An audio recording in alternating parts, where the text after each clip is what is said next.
तो भाई ये सब नाजरीन को अस्सलाम वालेकुम। मैं हूं मोहम्मद ज़हीर अख्तर और आज की एक बहुत ज़्यादा अहम खबर और इन्फॉर्मेशन के साथ मेरे वो सभी दोस्त स्पेशली यूई के अंदर हैं। अक्सर दोस्त तो पाकिस्तान में मेरे बैठे होते हैं या कभी कभार यूई के अंदर जो होते हैं वो कुछ ऐसे डॉक्यूमेंट स्पेशली जो वीज़ा सेंड करते हैं मुझे कि यार ये चेक करो। जब चेक किया जाए पता चलता कि वो फेक है, एडिटेड पर है।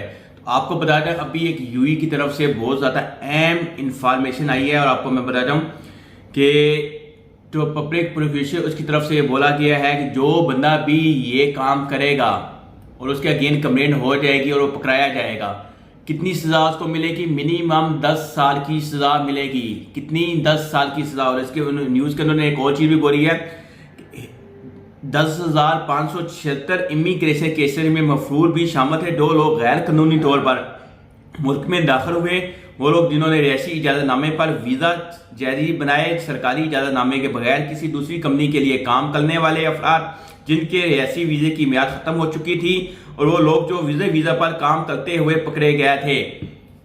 ये आखिरी पॉइंट में सुना कि वीज़े पे काम करते हुए पकड़ना भी बहुत बड़ा जुर्म है, वो भी गैर कानूनी है।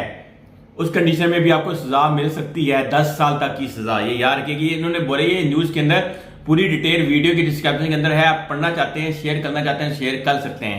मिलते हैं नेक्स्ट वीडियो में। अल्लाह हाफिज़।